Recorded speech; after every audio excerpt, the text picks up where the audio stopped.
Okay. Mark 2, 2.0. There you go. Had to reboot the whole system and get it going again. So my apologies to our existing audience.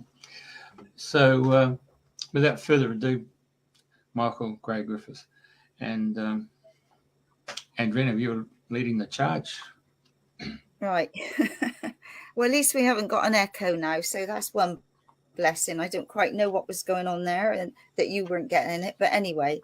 So welcome back, Michael Gray Griffith. Thank you. It's a bit awkward now because we've covered some things. So you are a documenter for Truth, and you travel. Are you traveling mostly around Australia all the time? Yeah. Yeah, because you've got your coach called Florence, I believe. Jeff put after my mum. Yeah. Oh, is it? Yeah. Yeah, my auntie was a Florence as well, and from the grandparents were Welsh, or one of them was. Yeah. Or her husband, so anyway. My dog's asleep. Yeah, that's it. So, how long have you had that? And I probably had that for about 6 months. All right, is that all? 6 or 7 months. Yeah, but I've been on the road. Before then, I was in a swag, mostly, or in another little truck. Yeah. Right. So obviously people can see you coming. So do you get stopped, flagged down, beeped at, and all sorts of things? And do you get people coming up to you asking to share? They want to share a story. They want to know what you're about, or they're asking you what you're about. Yeah, I do. So I generally turn up in a town. Some of the groups, the friendly groups in the town, might know that I'm coming, and I get a prominent park. I park her up, and then I wait. Sometimes that's Traralgon. Sometimes I put it up in. We put up the Forest of the Fallen, and just let that be, and that attracts people as well. And that's it. I haven't got the whole thing. I've got about 100, and there's thousands of them. So that, I don't know if you know what the Forest of the Fallen is. No, I was going to ask you that. Well, I was touring Tasmania, and we came to Launceston. There was a woman there, a young mum, single mum, and she had A4 pieces of paper with a picture of somebody and their story of their adverse reaction, or if they died. And they were on a bamboo pole stuck in the ground. There was hundreds of them, and they were blowing in the wind. And so I did a story on her because I thought it was really beautiful. And I thought it was really powerful and very gentle. And so I did a story, and I called it The Forest of the Fallen, and that name's caught on now. And now there's hundreds of them. Oh, there's about 100 of them all over Australia, and they're going to America and Canada, so other people are doing them. And yesterday we had a council worker take them down in Mildura, and we filmed him taking them down, and that's just gone uber ballistic. The Daily Mail's done a piece on it, so it's sort of telling the councils, you better to leave us alone. We're not doing any damage. It's better to leave us, because if you take it down and we film you, you're going to go viral. People are telling me they've been calling the council all day, telling them off. So this is a picture of each person's loved one that's passed. Some are actually just injured. Some it's their own personal story, but it's all their own personal stories, and it comes from a website called Jab Injuries Australia. Right. So that's it. Yeah. Yeah, I know I saw something like that, and I can't remember where it was now, but they had, pictures just going along, and I mean, yeah. Well, it's just an acknowledgement, it's a shrine, really, a people's shrine, So when the council worker takes it down, unfortunately doesn't realise to a lot of people he's actually desecrating the shrine. So ssacred space that's been put there. Trouble is that they're not in touch with some of the ways or the people now, are they? That, there's still a big divide in the country or in countries. And this is what we sort of touched on earlier, that through all the different things that have happened, there was a huge divide, between families, friends, and all sorts, all walking different paths. And now, a few years later, it's like, we're not meant to be divided. We're all meant to be together and sharing and caring. And we all need to stand together. We all need to share. We all need to talk. We need to be a voice for others. And this is what you're doing. And I'd like to honor and acknowledge what you're doing over there, because giving a voice to so many people now more than ever, and more people are more aware or waking up to, this is not right, what's going on, or it's like a ripple effect, and things are starting to ripple out now. So I think more people are ready to share what's happened. But I think talking to a lot of people, it's the guilt they're carrying, that they've had to do things that weren't in alignment, or they've had to do them for their jobs, or all these sort of things. But there's so much heartache out there at the minute for people struggling. So are you finding that you're hearing more and more of stories really of people waking up, or people don't know how to move forward with what they've done? Like you spoke about that lady, a lot of people, the guilt they're carrying, and they've done a job that they had to do through no fault of their own, like blackmailed, if you like, really. Yeah, that's correct. Yeah, I interview lots of vaccinated people now, and a lot of vaccinated people talk to me. A lot of them are injured to various degrees, or have been injured. A lot of them are concerned they don't want to take any more, but they've still got the especially in the health industry over here, it's mandatory. So if they up it, I think nursing home workers need 5. And oh my God. Yeah, and people are torn between doing a job they love, and a lot of people want to really do their job not just for the money, but it's the social aspect, and it's the feeling of the purpose in their life. A lot of people, especially nurses, I think, nurses find their work gives them great sense of purpose. And that's the nurses I interview who were basically sacked like they were criminals. The sacking of them from an email, I think gross misconduct, simply because they wouldn't, partake in the experiment. They're broken, and they're broken because, not because they're cleaning houses now or picking fruit, but because something they gave their absolute life's purpose to has betrayed them, and now instead of them being hired back, they're importing nurses to replace them. So they won't hire them back, even though, there's so much truth out there now. It's quite simple to hire them back. It just doesn't make any sense not to. These are women and men who've got, some 20, 30, 40 years experience. That's invaluable in a time of where our hospitals are struggling now due to injuries. Yeah.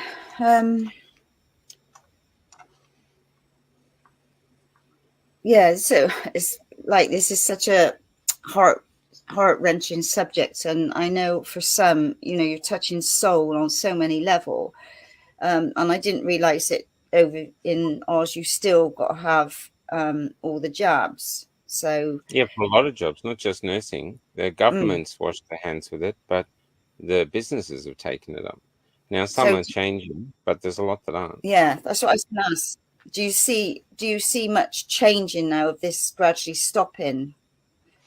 No, I see those who decided not to comply are doing menial jobs, so they're being divided and being made into second or even third class citizens, where those who complied fully get the job. So you get employed now, not because of your aptitude, but your level of compliance.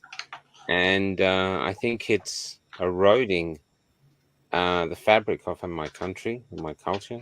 And I think we're cutting our nose off to spite our face. I don't think nurses are people that just go, I want to do that. I think they're gifts. These are people who want to care for us, and they want to care for us more than they care about money. And if you get a good nurse, you should treat them with kid gloves. And we violated them, and we don't need to owe them a huge apology and hire them back. And it's not just that; it's nursing home workers, disability carers, doctors. Although I think doctors had more power than the rest. Radiographers, funeral directors. I've met funeral directors driving around the country, unable to do their job, wondering what to do with their lives. Amazing. While getting calls from the government, can you please come back and open up your business because we've got more bodies than we can deal with? But they can't because they won't comply.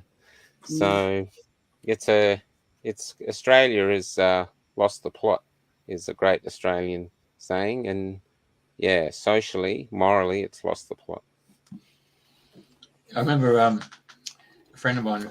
We took a mobile home and we went out to a place called Nanda Gully, population of 9, out in the went there for the pig racing.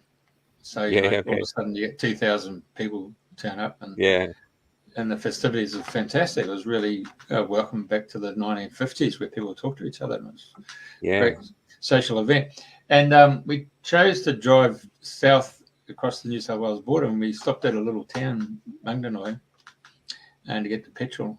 And it was there we were talking to a truck driver, and just happened to ask him, well, how did you go with the lockdowns and so forth? Oh, yeah. We had to take a jab in order to keep the job, but then we got to a point, something happened in our district, and we all looked at each other and realised no more. And they realised they needed us truck drivers to get the toilet paper across the border, along with all the grocery supplies. And so I said, all right. And may I ask, what was the match that lit the fire that stopped you guys from taking any more? He said, oh, we had 3 young ladies here in our district. Never before have we seen 3 of these young ladies give birth to stillborn children, and all had the jab. We said, oh my God. So that was in the country community. So that's just me. Just happened to be talking randomly to a complete stranger. So I can understand what I just went through, but for you, traveling around Australia, you're hearing stories left, right, and centre. To me, the biggest thing that's coming out now, it seems to be mental health. Oh, absolutely. Everywhere, people really struggling. And what happened in Australia is one of the greatest crimes was Koshi, when he came out and said, what are you going to do with your unvaccinated family members this Christmas? Now, in Australia, I don't know about in the UK, Andrea, but in Australia, Christmas Day is revered as a day of love. And most families, not all, but most families, even if they don't like each other, grit their teeth, come together, try stick it out for a few hours, and then go away and go, thank God we only do that once a year. But they still do it because of love. But Koshi allowed you now to use fear to not have to do that. And so fear defeated love. And the people who were ostracized from Christmas, it still tears them up when they talk, that the family said you can't come. Grandmothers not allowing grandkids to come, or the other way around, grandchildren not allowing grandparents to come. And it's something really broke the heart. And then following that was Anzac Day, did it again. This one was a bit different, I think, but the previous ones. But Christmas was it. And then it's been going on like that, funerals and weddings where people couldn't come. And they've really got their dividers right into the family unit and done huge damage. And love is the only way back. I'm with you. Forgiveness and love is the only way back. We all need each other. So sometimes with my interviews, what's really great is if people do talk like that, after I put them up, people actually reach out to them again. So there's some bridges being rebuilt once their relatives can see it. Not all the time, of course, but sometimes. So that's good. But it's about building community, isn't it? Yes, that's correct. I mean, or rebuilding community. Well, rebuild, yeah. I remember I'm going back into the late 70s, I think the population of Australia was 7 million, and now we're at 24 million. And you've got to say that wasn't from procreation. That's generally people from overseas have just flooded into Australia. The consequence of that is that I remember going to school through all my school years, and you build personal networks through school and then through sport, and your mum and dad who weren't born in that suburb but came to that suburb because it was a cheap form of housing or it was close to the job, so forth. It was through us kids that they ended up meeting other adults and starting to build those bridges. And the other thing about community in those days was you only got a bitumen road if you're lucky, and then what actually happened is that developers came along and built the houses and they gave you a Hills Hoist, clothesline, but you got your neighbours and all your family members to come and put concrete down for the paths and a driveway. And I mean, how many mothers, young wives, I should say, had sheets hanging up in the windows until such time as the income came in and get themselves some drapes, and then to get the lino on the floor, and but you can see what happened. That's how we got our community, and so it seems to me like that's how we have to progress right this very moment, is to build that community, and perhaps in parallel to what's the existing infrastructure that's out there now, and get groups that come together that, okay, what resources and what knowledge do you share and bring to the table that we can then work together. And I think that's the way forward in this situation. Yeah, I call it, I've been telling people when I go around that whatever is happening, whoever's behind it, they have an agenda, they have a plan. And I don't think all of us are in the plan, but it's like taking us somewhere that we don't want to go. So we have to go in another direction. And I say to people now, even though you're suffering now, you actually could be one of the most important generations in our country's history, because you could be the architects of the new Australia. It's, even if you don't get to see it because the battle is that long, you'll be setting people in the direction of where we want to get to, with some really core fundamental freedoms that we never surrender again. Value system, get a value system going, and I think this is a time for philosophers, and a lot of Australians, even though they don't know it, they are philosophers. You've just got to get them talking, and once you get them talking, they all have very different points of view, but I think it's very, very healthy to get people talking. And what I'm dismayed about is the more I travel, the quieter it gets. People are really terrified to speak now. They'll speak to me personally, but they won't have anything recorded, not even in audio. They're really frightened of the repercussions, and so they're defaulting to silence. But unfortunately, that's the trap. You default to silence, and what you do is you're going to enslave yourself, your children, and chances are their children. Now is really the time to stand up and say, no, we don't want this, and so and articulate what we do want. So now is the time for Australians to rise and be the generation that the next generation will build shrines to commemorate fabulous victory that we wrought.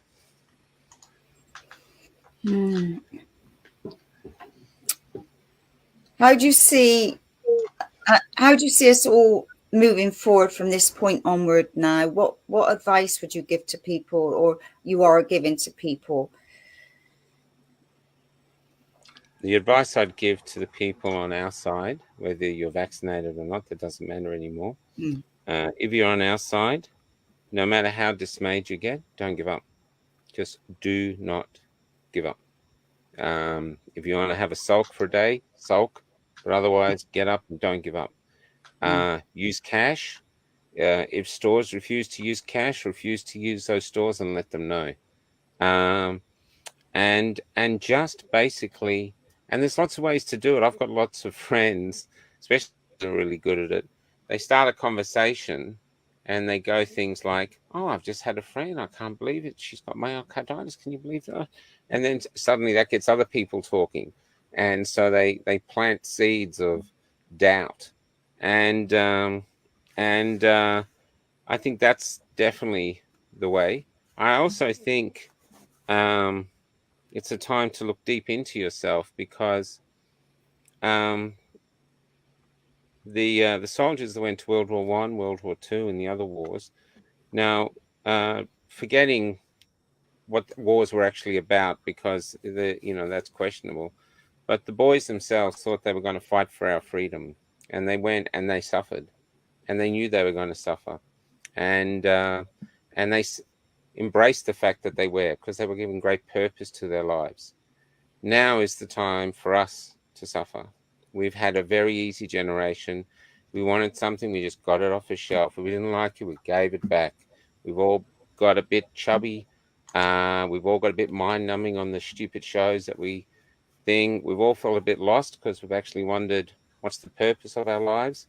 And this battle now, and it's a spiritual battle, this spiritual battle can fill that hole inside you. And what can happen, I tell this to anyone, especially to men, but what can happen is once you stand up, and it doesn't have to be huge, but once you stand up, you can't sit back down. And the reason being is once you stand up, you're free.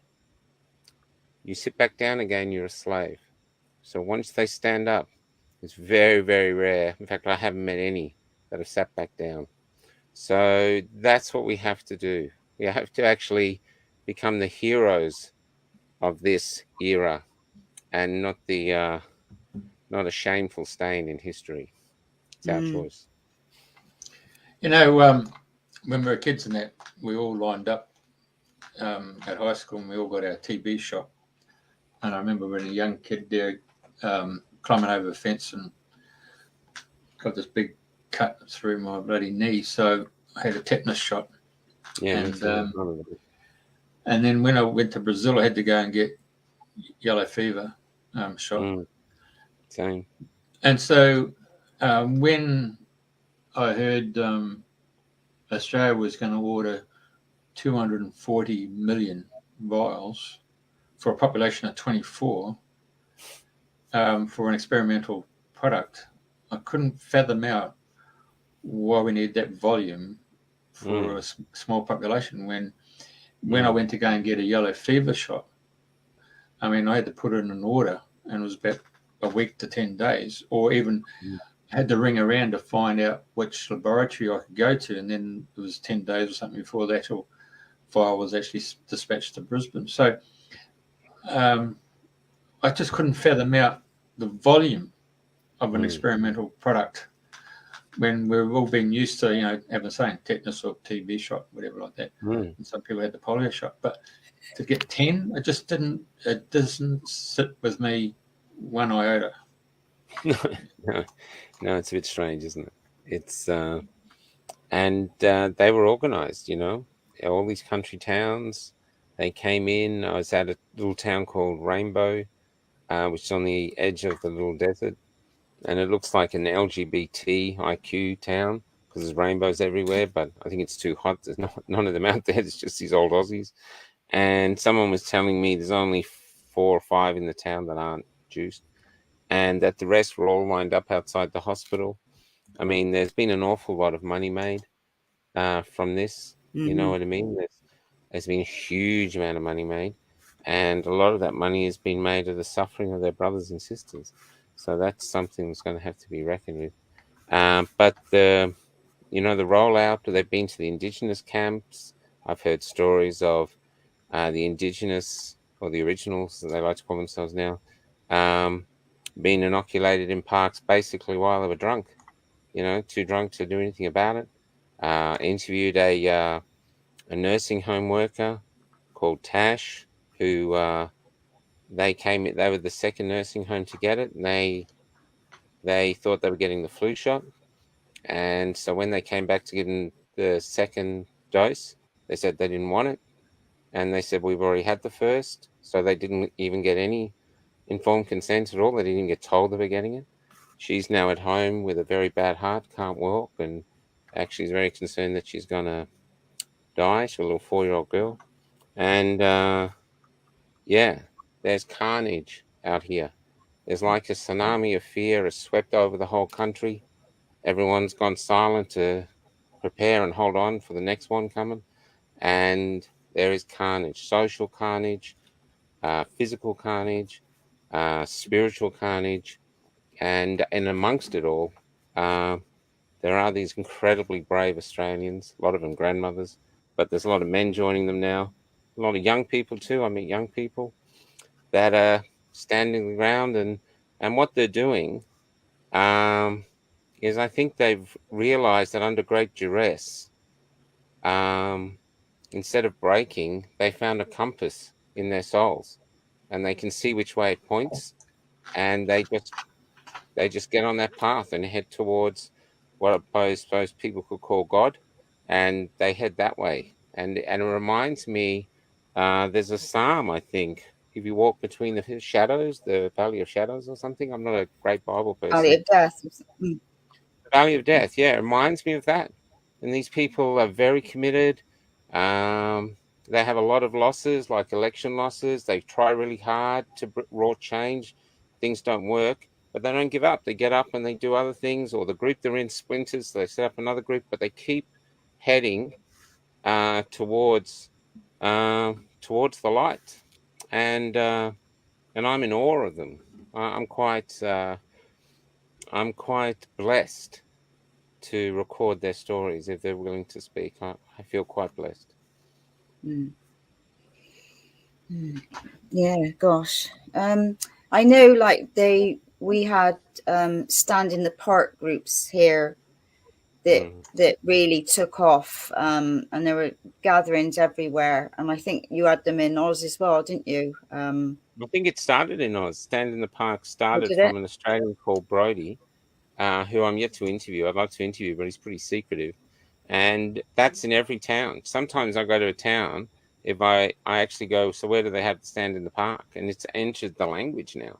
So the vernacular. So they go, oh, it's down over there. Even the other side knows. So that's really interesting. And it's a very beautiful, powerful, simple way to protest, Yeah. And I mean, and if people are on the edge, don't know what to do. I mean, if they just find because yours on Sunday, I mean, ours was on Sunday mornings at 10 o'clock. Yeah, that's right.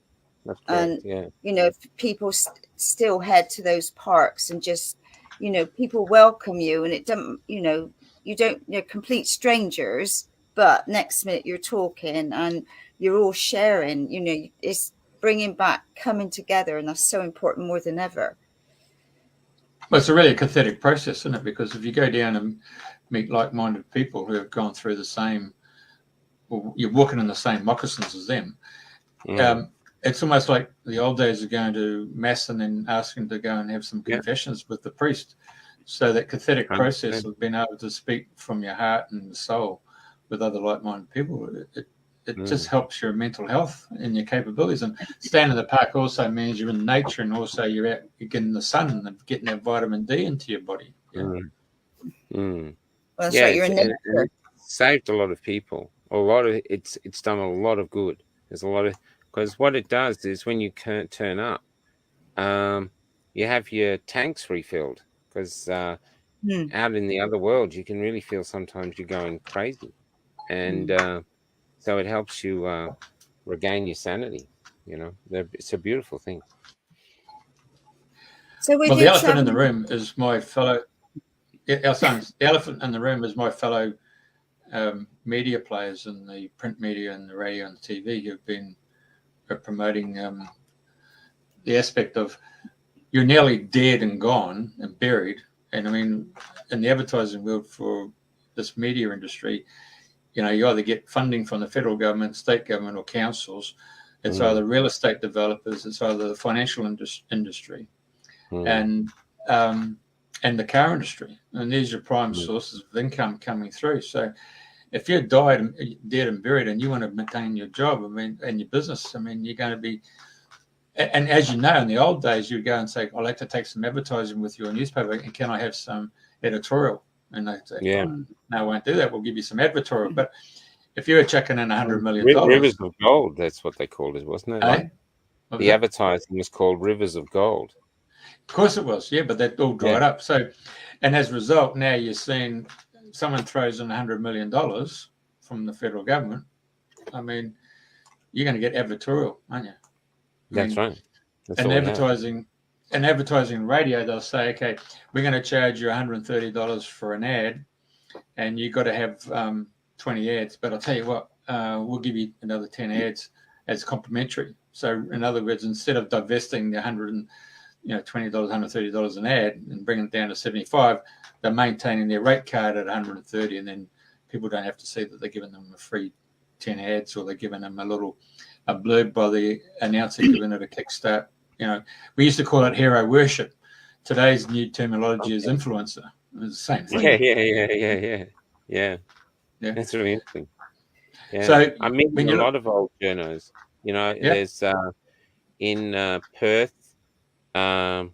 There's a great journal over there. Used to be a major journalist. He's on our side now. He weeps for what's happened to journalism. There's another photographic journalist in Albury. I'll probably run into again. He does the same. Just his heart breaks when he thinks of what's happened to journalism. And I saw the death of journalism in Australia. I sent you a picture through of the armored vehicle. That was shot over my shoulder in the city of Melbourne on the morning of the Shrine protest. And one of them shot this guy here running, jumped on the kid next to me, and I'm pretty sure he came down. Whoever he down, this guy really brought him down. And behind them there was a load of cars. There was loads of them, and they weren't asking questions. They just opened fire, jumped on people, and opened fire with rubber bullets. So I got one of them shot me in the hand and broke my hand. But further down the street, I came across a Channel 9 or Channel 7 news reporter. I don't know who. It was a woman with blonde hair and a mask on, and she was looking at the camera, and the cameraman was looking at me, and he was weeping because and not just because of what I was doing, but these guys were behind them shooting Melbournians, and I was begging them. I showed them my hand. I was begging them, saying, they're shooting our children. Just turn the camera. And people say, they'd lose their jobs. But if there was 1% of a journalism in either of them, if they turned the camera, they would have had a Pulitzer Prize winning shot. But they just ignored it. And then in the evening, they were calling us fascists and Nazis. That's what these people did. They saw what I saw, and they went back and they lied. It's unbelievable. And eventually they stopped because an Instagram video came out, and there was a young man who was bleeding profusely from his head. And the story was that he'd been killed, but he hadn't.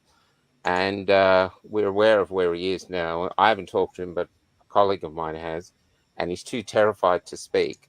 But then they stopped shooting. And they must have thought they've gone too far. But they weren't just shooting young people. There was grandmothers in the crowd. I have a friend. She actually ran into a card store, put on a mask, and pretended to be reading a gift card as these guys came in with their weapons looking for anyone, and they just walked past her. She said she was terrified. But she still didn't go home. She still came back, and we all got together in this crowd, and we kept on protesting because I was about to leave, but these three young girls said, I'm not leaving. I think they said something like, this is bullying. We want our freedom. And so they marched back into the gauntlet. And I thought, well, I'm an old man. This is my fight, not yours. And so I followed them, and the rest is history. So what made you pick up the camera and then decide to go and interview people? Well, I was sort of just before the shrine. So I was a playwright. With the first lockdown, I bought it. I thought, okay, I think it's been an engineered virus. They hadn't talked about the vaccine then. I thought they were like trying to protect a viral spill, really. And so my playwriting stopped because every theatre in the world was shut down.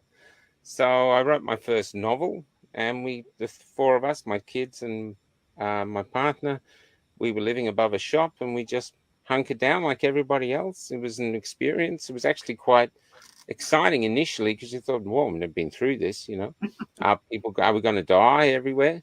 But then, I mean, it was 200 and something days. I mean, it just went insane, and it very quickly became clear that it was there was BS. And then when the lockdown opened again, the theatres opened, and we were allowed to go back. And we actually did a short tour of one of my plays called The Magnolia Tree. And on our last gig, which was in Bairnsdale, I think, they said, oh, they're going to lock us down again tonight at midnight. So we did our play. We weren't allowed to leave the stage to meet up with the audience. We jumped in the van and we raced back to Melbourne thinking we're not going to get back to see our kids because they're going to lock Melbourne down. But there was no one there to stop us. And then when that lockdown finished, they said they started celebrating the fact that they're going to open the theatres and segregate audiences. And I was, there's a director, I don't know if you've heard of him, called Bruce Beresford. Yeah, he directed Breaker Morant. Well, they got some funding because of the success I was having to direct one of my plays in the town called Sale. They got about 100 grand. And he came on board as a director, and I met him, and it was really exciting. And we thought, wow, we were all worried about COVID, of course, shutting the world down again, but we were really excited. And then they said they were going to segregate audiences, and I made an announcement that my theatre company will never play to segregated audiences ever. It's a cancer of the culture's soul. I saw the Mandela Days, and I'm not gonna participate. And I got cancelled. And so they actually got up hate pages, other playwrights and actors and directors. They had pages on Facebook of just hate about me, saying mentally deranged and all this other stuff. Needs psychological. That's McCarthyism, isn't it? Yeah, in yeah. The United States. Yeah. But on the same day, I could see what had been happening with lockdowns, that freedom of speech was under attack. People were being censored like crazy. So on the day I made that announcement, I set up Cafe Lockdown, it was called then, basically to just defend free speech. I thought, I'm an old man. I'm just going to do something. I've got to do something. I can't leave the house. I'm going to defend free speech by talking freely for an hour a day and getting anyone on, just like this, who will join me and talk freely. We'll defend free speech by exercising it. And I had no idea where that show would take me. I didn't think I thought maybe it'd last a couple of weeks if lucky. But instead, it's basically, I have a saying that beyond my dreams lay a destiny. Who knew? And now I'm still in the current of that destiny. I might end tomorrow, might go on, I don't know. So I just follow it. Yeah, I just try to keep up. Yeah. And your family's still with you, or what's happening there? My family's in Melbourne, and so mostly my kids are grown, and it's for a while I was with my colleagues, Cret and Wendy, when we did the really big trip around. We went every 115 days on the road, and most of that in a swag, or if people would lend us a spare bed or a couch. It was really community driven, and that was incredible. Interviewing, I think we had 1 or 2 days off. We were just going, get up, drive to the next town, all these remote towns, interview people. I think the record was 15 interviews in a day, and we just get them up, move on to the next town. And at one point, I remember looking at my phone and going, wow, because I had a camera and all the equipment, but I threw it away because it was just easier to use my phone. And at one point, our Facebook page, before they shadow banned it, was reaching 5.6 million people a month. And just from letting Australians speak. We were constantly getting censored, and then we got heavily censored. Now people have to actively go to my page to see the lives because we're so heavily censored, you know. So, and we get threats all the time, they're going to take us down. And all I'm doing is letting Australians speak. So if they do, they're just making it very clear to the whole country, the only people that can speak in Australia are the ones that will stay on story and support the narrative. Anyone else, get ready to be censored. That's what will happen.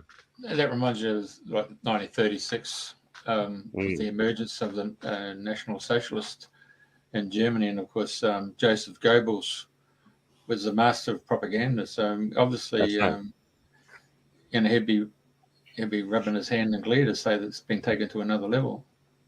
Yeah, that's exactly right. That's what we say. So people, when you do the parallels, people freak out and go, "We're not killing people in yet, not now. We're in totalitarian kindergarten." That's where we are. We're currently now with all the cameras, especially this is the same in England, with all the cameras they're putting up, with the way they're getting rid of cash. They are currently building a prison around us, and we're seeing it.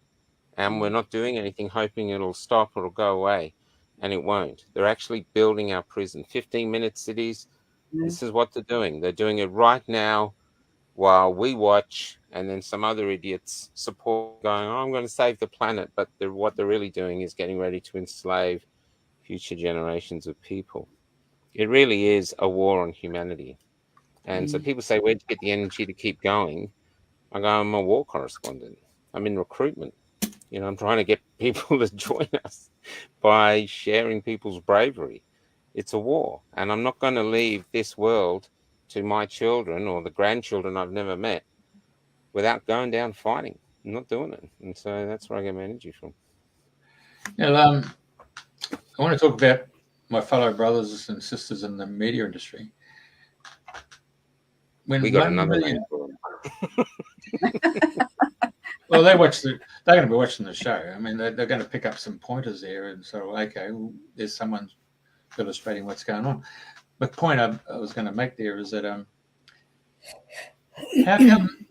how come they gave so much airtime to a bunch of Indigenous people at the old Parliament House who took the time to burn down the front door, and yet, contrary to that, 1 million Australians just mobilised without any major drum being beat by mainstream media and descended on Canberra and turned up in Canberra. Over 1 million Australians. Why wasn't that on the front page of our TV stations, newspapers, and all that stuff? That's I can't fathom out why my fellow brothers and sisters in the media industry never took on board 1 million Australians of all different ages and all different ethnicity who've come from and seen things over there. Krishna over there, and I think how you pronounce his name, from Romania. And we've seen all these different dictators in Chile and the guys in bloody Cambodia. I mean, these people have been genuine refugees who come to Australia and seen what's going on, and we're standing side by side. They know it.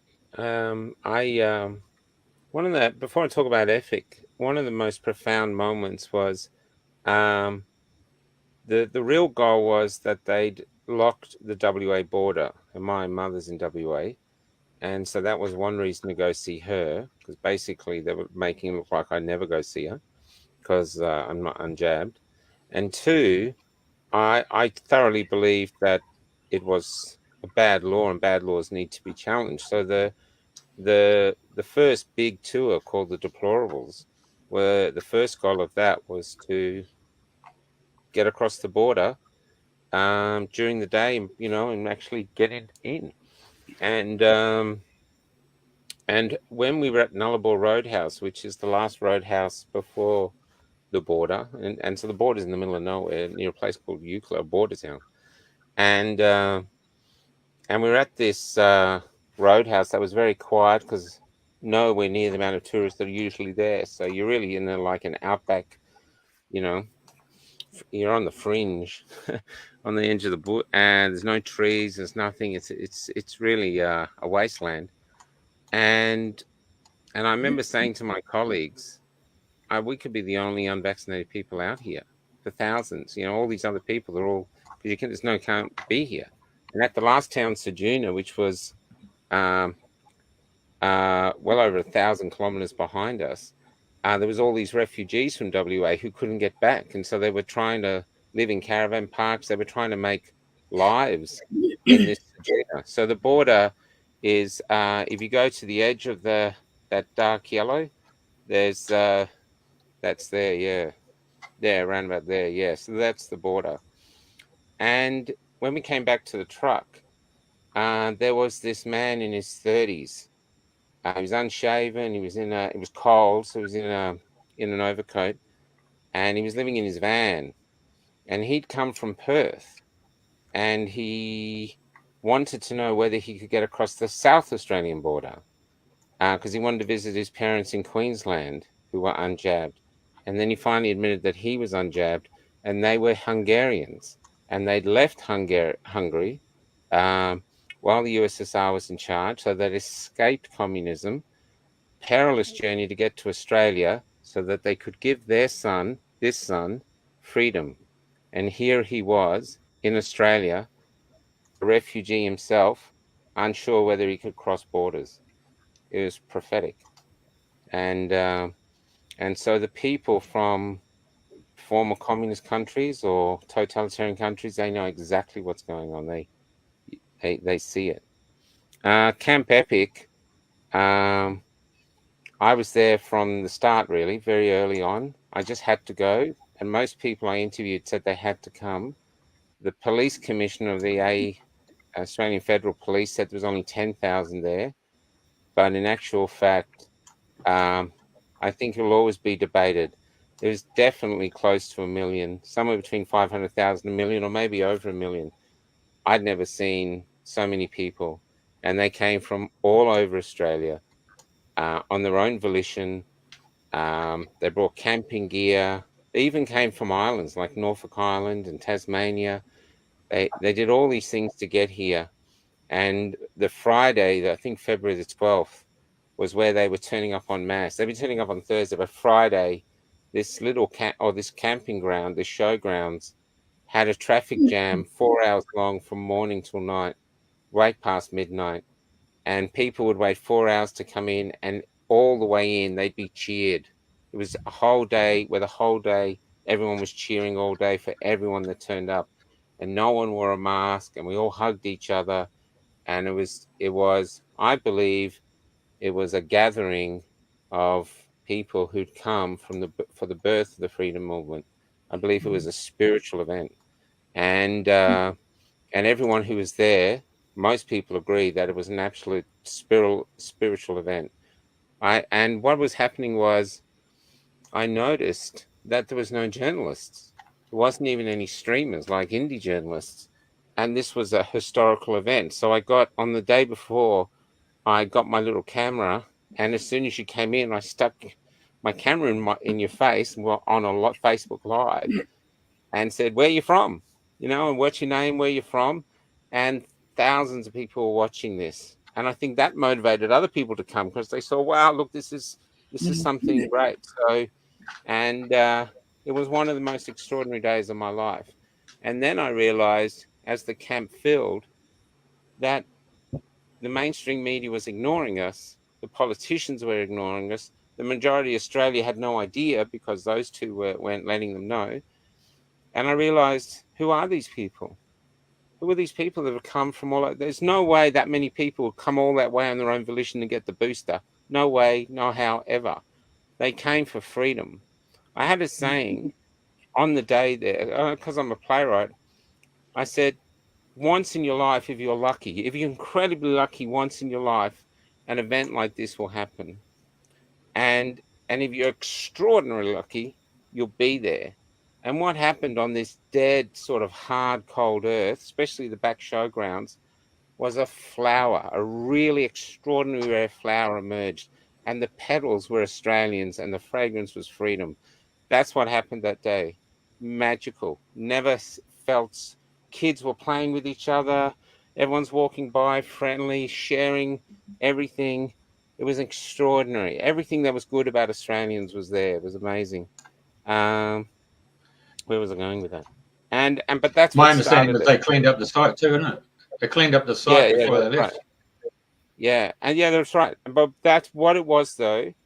They no one knew who these people were. So that's where it really started. I just started going, what are you doing here? What's your name? What are you doing here? I gave them the first act, and they filled it in. And that's what I started doing. After about 22 days, I left Canberra in this little truck, which had end the mandates on it. And I had a Polish guy with me, and we went to Sydney. And then when we were coming back to Melbourne, we stopped in a town called Orbost. And there was all these people waiting to meet us. And they wanted to tell their story. And so I sat there and I recorded their stories.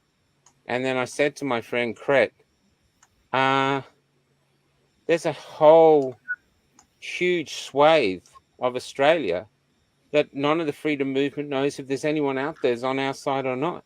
It's just silence. I think we could do this all the way around. And so we got back to Melbourne, changed the things on the truck, and there's only a little 4-cylinder Daihatsu, Kia, could only do 80 k's an hour. And a little convoy just followed us, and we didn't even have enough money to get past Adelaide. So we set off purely with our fuel tanks filled with faith, and we had it off. And 115 days later, we returned after circumnavigating the country and interviewing. Well, I have no idea how many people we interviewed. And that was it. Yeah, it was extraordinary. And every town we went to, apart from one that didn't know we were coming, it was very remote. Every town we went to, we found resistance. Every single town. So Australia is not for this. There are the ones who are. Then there's this silent mob who are thinking, I don't like the way this is going, but I don't like doing anything about it, so I'm just going to wait and see. And then there's this active tribe of people who have the courage to stand up and be counted. And that's who we've been recording. You made a point about the cash and people being forced, businesses to take cards rather than cash. The most important thing to happen in Australia happened on Anzac Day, Easter weekend, and one of the largest suppliers of building material and Bunnings. So I suppose in the UK it'd be B&Q. B&Q, that's right. And of course, all their terminals went down and they couldn't receive cards, so they had to revert to cash. I heard that. Yeah. So, but then for people who travel out bush, I've always told people when they've rung us up for the international shipping and the trade and the radio type of thing, I said, if you're traveling around in your vehicles, make sure you got cash, because you're going to go into the country communities where there's usually blackouts, and they have to use the old hand-fashioned pump to pump up the fuel, and they can only take cash. So, and they prefer cash. Cash is still I only use cash. Out here, cash is very popular. And I'm still seeing a lot of people using it. I see a lot of people doing cards too. And I don't mind if you do cards, but we need to keep cash. They want it gone. And yeah. I have seen something recently. It's occurred to me when I've been with people and they've gone to an ATM machine, particularly on the Sunshine Coast. And the particular bank is the National Australia Bank, NAB. And I couldn't believe that they've closed a couple of their branches down on the Sunshine Coast, and it didn't, their ATM machines. Then I come back into my local area and I find my NAB's just closed their branch and their bloody ATM machine.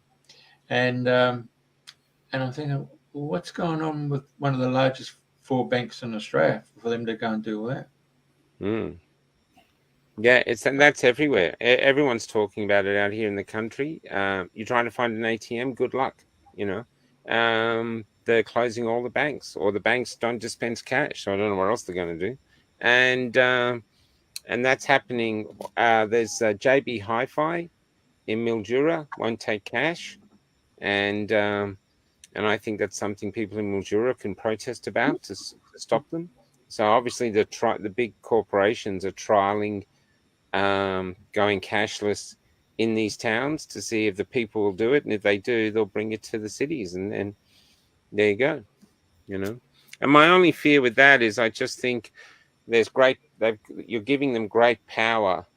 If we've got digital money, they have great power. I wouldn't be able to do what I'm doing. They'd just shut us down. We wouldn't be able to get fuel. So that's how they'll do it, you know, and they'll justify it. They're already calling us, they call us domestic terrorists over here. So I love interviewing grandmothers, because we have so many powerful grandmothers in our movement. And I go, you know, did you ever think you'd end up reaching your 80s, your 70s, your 80s, even your 90s, and be a domestic terrorist? And they go, I am a domestic terrorist. You know, they embrace it. But they're using it to try frighten people. They're weaponizing the language. It's like the system is becoming brutal. The people are still good within it, majority, but the system is becoming brutal, and it must be rallied against. It has to be. We cannot live like this. We're human beings. We need each other. We're a social animal. AI and all these other things should be there to enhance our lives, not incarcerate us. I know. I'd like shush a minute before I lose my thread. But going back to Canberra, it was like a huge soul calling for people, wasn't it? They didn't know what the soul called them. And I know Sequoia's watching, and I know she was one. And you know, I watched so many videos of people coming together and all what was going on, and it was so lovely to see all these souls come together, and that's what it's about. It's about us all coming together now more than ever. That's what everyone I interviewed, everyone there said they were compelled to come. And even the ones who felt they wanted to come, who I've interviewed, said I had a real calling to come, but I just couldn't. I really regret it. But the ones that did, I mean, I've met so many people that said they went to bed and then they got up at 4 a.m. and said, come on, kids, threw them in the car and going, what are we doing? And they were gone. And these weren't families that could afford it. This was single mothers.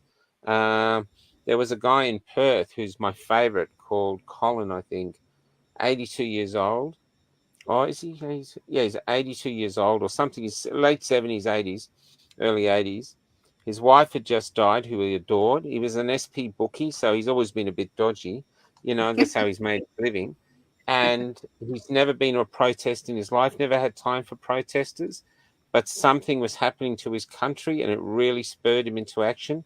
And so in his tiny little blue car, like, you know, something like a Corolla, he picked up another guy who wanted to come. And the two of them drove across Australia to Camp Epic, stayed there for a couple of weeks, drove back. When they got back, they couldn't get in. The Victorian government wouldn't let them back in. And eventually he said, stuff it. And he drove across, and he went 900 kilometers, because it's 900 kilometers from the border to Norseman, which is the first town. And he drove there, and they chased him down the road in his little blue car, this little old man. The cops chased him. It was like 6 police cars to arrest terrible domestic terrorist, which is just basically a grieving old man who was grieving for the loss of his life and the loss of his country. And now they've created this monster of a freedom fighter. He's so articulate.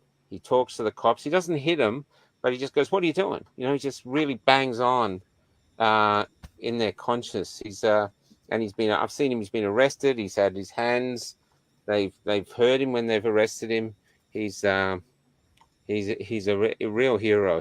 What he should have done in the era that I grew up in, they would have made a film about him, probably stuck Jack Thompson or Sam Neill, and made this wicked road movie that was just, when we'd all celebrate it as like the movie of the decade, this great movie of this man.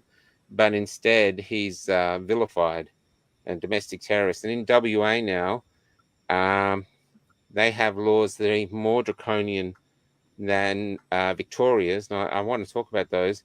In their laws, they have the right, if they decide that you're a danger to society for just doing what he's doing, they can come to his house, seize everything he owns, don't need a warrant. He's not allowed a lawyer. They can take him somewhere of their choosing and inoculate him whatever they feel they want to inoculate him with against his will. So if you're a freedom fighter in WA now, and I have several friends who are, they are the bravest at the moment because they're really living under the threat of losing all their rights. In Victoria, we fought the bill before Epic called Kill the Bill, or maybe it was after Epic, I can't remember. And it was called Kill the Bill. And Dan Andrews brought in changes. He actually got rid of habeas corpus. So the first time since the Magna Carta anywhere in the free society. So he now can decide, okay, that Michael is a threat. I get thrown into a camp. I can be there for 2 years. This is in the law. This is law. The politicians passed it. Once a week, I get to write to the warden to say, I think I can be let out now. If he likes my letter, he can send it to the show officer or the health department or someone in the government, and then they might let me go. If after 2 years they decide that I'm innocent and I never did anything and they let me out, I have to pay for my incarceration, even if I'm innocent, and I have no right to sue the government. That's the laws they brought in. I had Romanian lawyers who'd been Romanians, lawyers who'd been the Jewish lawyers who were the ancestors of Auschwitz parents, and they were horrified and fighting along with us. We had people praying in the streets trying to stop this law coming in. There was, I think at one point, there was somewhere between 500 and 700,000 Melbournians, or not Melbournians, Victorians. They all came from the country towns saying no to this law, and they just let it in. They just let it in. Extraordinary. Australia's gone. Australia is gone. It's just a worn poster now of who we used to be. But the days of Paul Hogan's throw a shrimp on the barbie, well, you might as well add throw a shrimp on the barbie and your neighbour under a bus. Australia is gone. There's one town I went to, I can't remember the name of it. It's an Indigenous name, tiny little town. It's only got 1,200 full-time residents. During the lockdown, the one police officer was getting up to 200 calls a day from people in that town dobbing other people in. Really? That's where we've come as a country. Yeah. And the thing is, if somebody's house is on fire or something, you call your neighbours for help, don't you? That's right. That's right. I met a hairdresser there in this town. Actually, I won't say the town because I don't want to get her in trouble. I interviewed her, and what she used to do was she lost her business, and she had a mortgage, and she had to survive. So she used to sneak locals into her house because you couldn't get your hair cut. Sneak locals into her house to get a haircut. And if any of the neighbours called the police, if the police came around, she'd hide these locals in her wardrobe. So the police would come in, check the place out. And this poor schmuck is in a wardrobe with the scarf, with this thing around his neck, waiting to get his haircut, terrified that he's going to get arrested and a massive fine. I mean, it's madness. And I had another hairdresser who was working from home, and she told me that the young tradesmen used to come in, and she said it used to break her heart, but they used to sob because under her scissors, they were finally away from their peer groups and their friends and their bosses and the mainstream media. And they said to her, they never wanted to take it. They feel violated. They feel this, and they'd sob. This is young men, and this is what's happening in Australia now. The freedom movement is different because we're basically openly ourselves. But the other side, they have to take who they are and they have to conceal it under a shell that is a socially acceptable shell. And that's how they're going to have to live their lives. And that's how their kids are going to have to live their lives. Otherwise, there could be consequences. So, but the freedom movement, we're basically outspoken with ourselves. But the punishment is a lot of us are doing the menial jobs now, cleaning houses. There's so many nurses and other people I've met, highly qualified. They're cleaning houses, picking fruit, working in bakeries at the back and cafes. And they've been devalued by society because they won't jump through hoops. So that's where we are. And so, but myself, I'm 57, taking me a lot of time to find out who I am. And I'm going to go to the grave being who I am. So if I have to go to the grave penniless, well, so be it. But I'm not going to hide who I am behind this government shell. They can go to hell. You know, there's definitely an intelligence behind it, isn't it? When you start looking absolutely. Behind the whole absolutely. thing. So we've just had 1 million Australians without any beating of the drum through mainstream media. No. Not get inspired to actually uplift themselves, uproot themselves and go down to Canberra. I mean, that shows that there's another intelligence that's on another level again. That's actually, and that's got those people involved in that.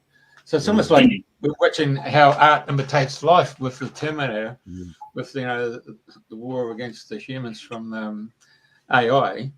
But then I don't know if you actually watched Star Trek, but there's a new current show on Picard season 3. So I don't know if you've seen Picard season 3, but it's a really ingenious way of actually saying, hello, we've got a problem here where a virus has been installed through the transporters that's got into everybody who uses a transporter in Starfleet. And then there's a signal that's beamed from a Borg ship that actually just, boom, straight away turns them into the Borg. Futile is, resistance is futile. Oh my Lord. Yeah. And so I know where you're going with this.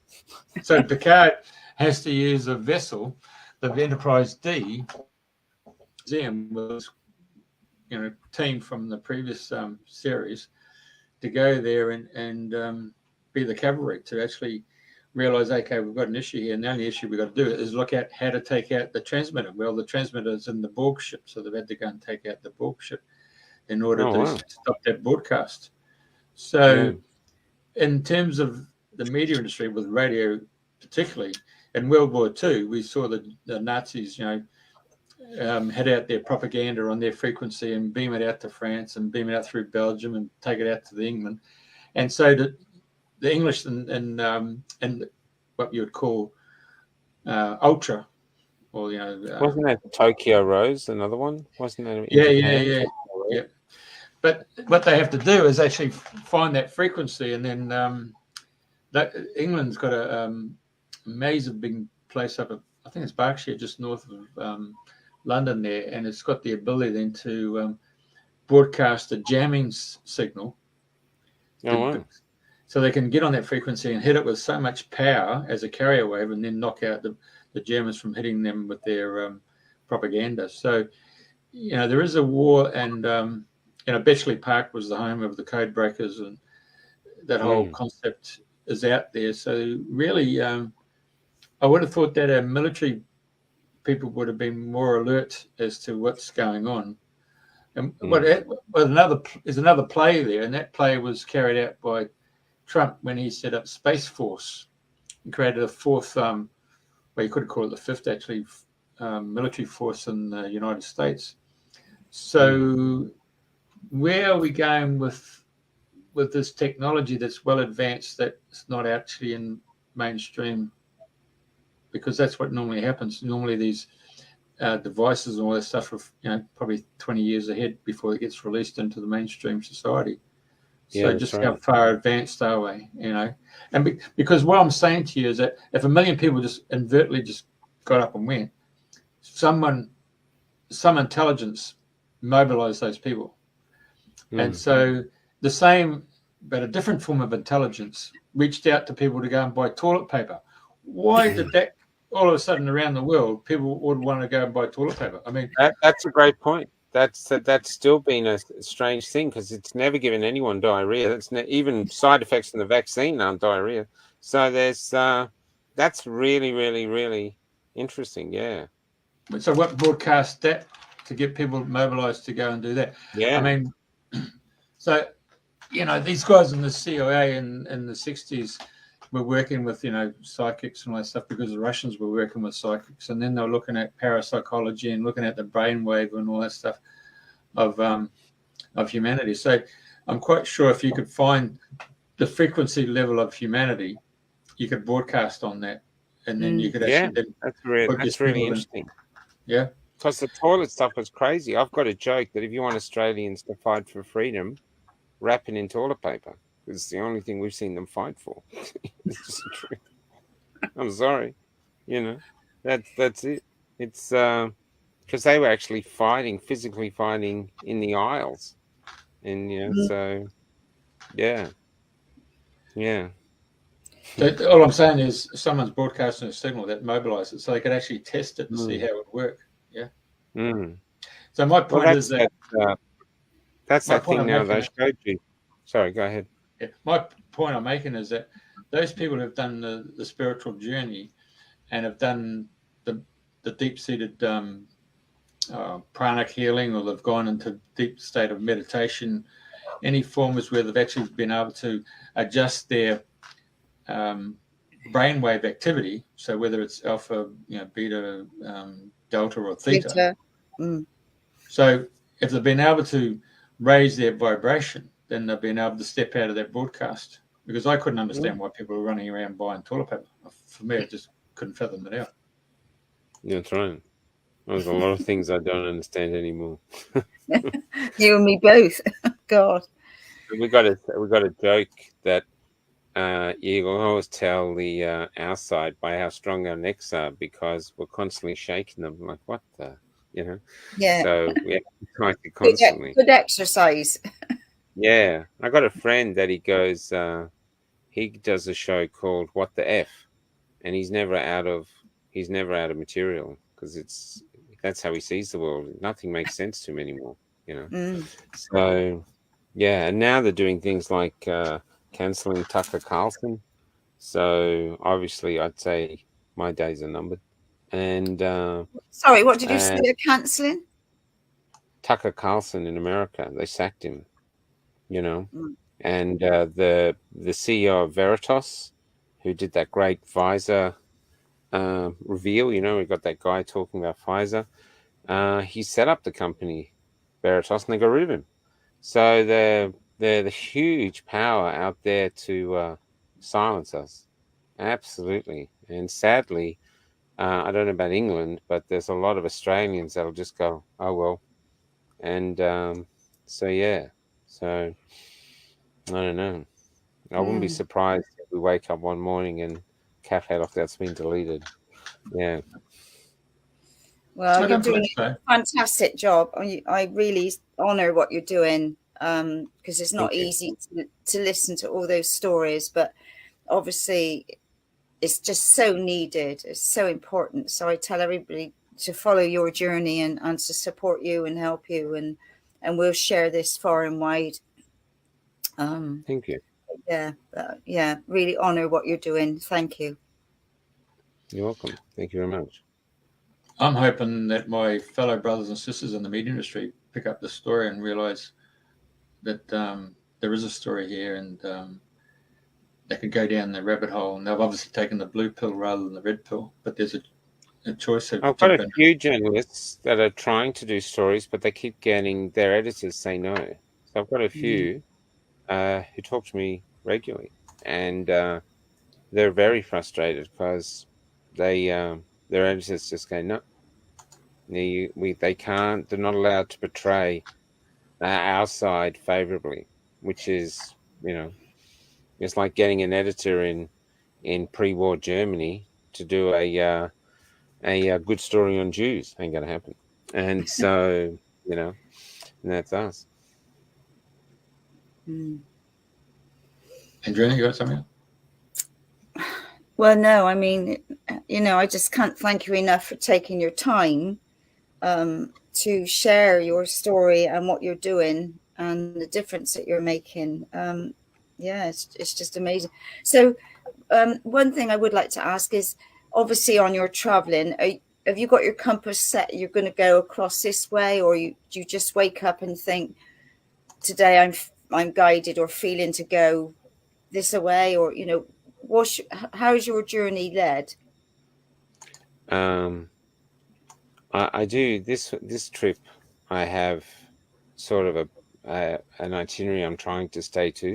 So it's Echuca tomorrow, and then Bendigo and Ballarat and Geelong, and then back to Melbourne. But I personally, if I get a story and I'm close to it, I'll go there to get the story in person rather than Zoom. And I'm somewhere between Mill and Echuca at the moment. I'm not sure, Woodwood or something. There's nothing here. It's just a tiny little van park, and I'm right next to the Murray River. And but I know this will sound odd, but I actually don't feel I'm in charge of my itinerary. I feel that there's a great lot of, even people yesterday at this town were saying, "Oh, I've got a feeling of deja vu." It's really strange, but I won't go any more than that. I'm just telling you, incredible things. Like the other day, I was quite down, and I camped in the bush by myself just to try get myself together. Not that I was depressed, but you're hearing so many awful stories and this and positive stories, and you're just trying to focus. And because I try not to go down too many rabbit holes. And so I'm way off the beaten track. And then suddenly got my dog ready to go. We're all ready to go. I'm just having some muesli, and a Harley Davidson appears out of nowhere and is coming towards the bus. And I was thinking, okay. And so I went out there with my bowl of muesli, thinking this can go one of two ways. And Clint Eastwood, eh? yeah, and he turns up next to me in all these black helmets and stuff, and I'm looking at it thinking, what's going to happen now? And he goes, "Hello, Michael." And he was a deeply spiritual man who lived on a farm about 50 k's away, and he came and he wanted to share his story, and he wanted to pray, and it was like an angel turning up. And that's what it felt like. And I don't want to go too far down that thing because I don't want to sound like a nutcase. But that's what it was like. Very holy man. The bike was covered in crucifixes, and he really gave me a lot of hope. It really was incredibly moving. And then with my tanks filled, I headed off to the next town and do what I do. Right. So on the site there, we've indicated there that if people like to, they can help with your expenses. Yeah, if you go to cafelockdout.com, there's a donate button. If you help, it all goes into fuel. And it all goes into fuel and just, we live pretty frugally. But, we've got a generator. We got a Starlink from Musk's Starlink. So we can do a show from whenever. We did one from the middle of the Nullarbor, right in the middle of the bush. Even here now, I don't know where, I can't even know where the town is. This is all us now. We're thoroughly independent. I don't know so much journalists as historians, as we're just getting people to speak. We don't edit it. We let them have their say. Australians, I think most people are great storytellers.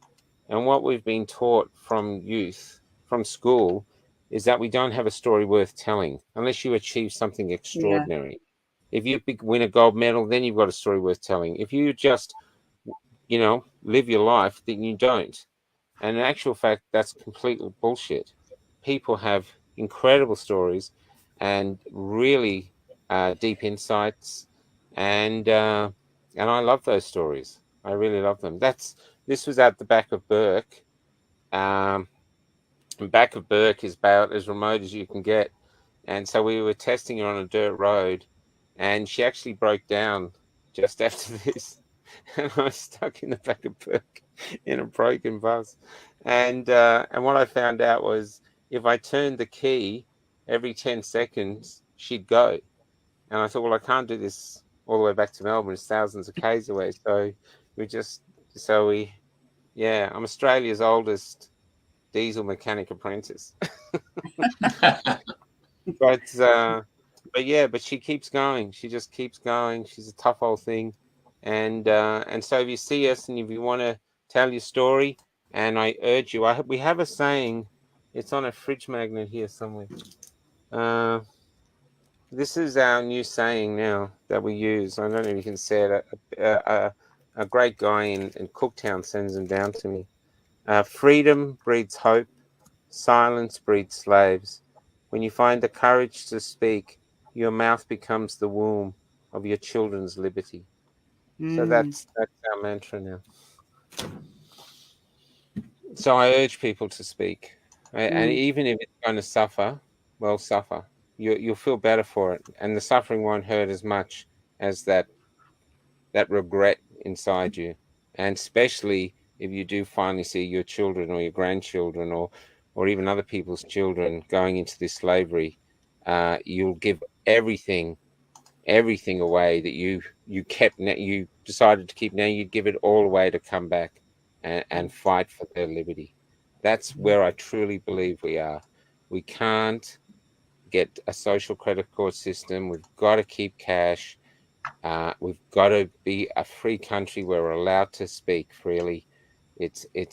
Actually, just to finish, these are lessons I've learned from the road. I believe the Western civilization, America, England, Australia, and others, but those three, say, or New Zealand, 4, we used to have 2 freedoms. Freedom of choice. You had freedom of choice and freedom of speech. Now, if you've got those 2 freedoms, and you don't have to use them. If you want to be a slave, you're free to be a slave. But if you have the courage to use your freedom of speech, freedom of choice, and speak, and exercise freedom of speech, they become parents for another freedom, and that is the freedom to discover who you are and be yourself, and be the best version of yourself. I think that is might be a challenge or a goal we are given from the universe or God to find out to become the best version of ourselves. Might even be the Holy Grail. And so to me, that is why people have risked their lives to come to this country. They don't get on dodgy boats to come here to own a milk bar in Coburg. They come here to give their children that freedom, the freedom to be themselves, follow their dreams, and create a world that we all benefit from living in. That's what we're fighting for. We can't give up. Right. Well, I think on that note, I got no idea what the time is. But it's been an absolute pleasure listening to you and your sharing. And I can't thank you enough for being our guest this week. So thank you. God bless. Yeah, God bless to you, Michael. Really brilliant, mate. All right. Remember, folks, send that money across to Michael. This is where's his website? There it is. Hit the donate button. And come along, find me and speak. And on Cafe Lockdown, there's a map that shows exactly where I am. I know ASIO's short staffed, so I do their work for them. They can always find me. All right. Thank you very much for sharing your wisdom, knowledge, and thank you for, as I said at the beginning of the first particular show, I saw you as Kerry Packer's 60 Minutes with Jan Event, Ray Martin, Ian Leslie, and George Negus, and Australia really needs.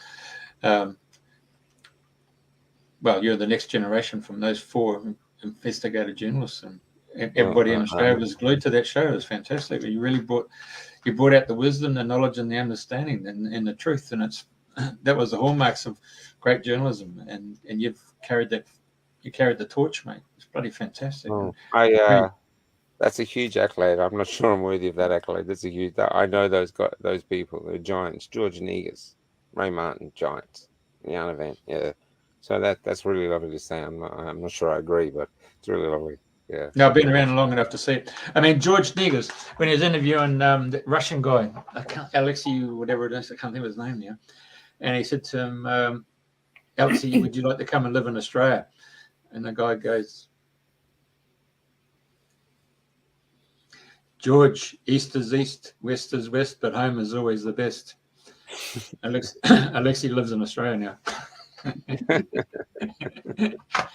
He was actually telling George, excuse me, I've got minders to the left, I've got minders to the right. And he came with a great rhetorical response. It was fantastic. Okay, so we'll just put some of the thank yous that are coming up. And of course, those people who've been watching will actually share the show. And of course, Andrena will be able to give you the link too. And yeah. I'll email you the link when we finished. Yeah. Thank you. All right. God bless. Thank you very much for coming on board, Michael. Thank you, everybody. Thank you.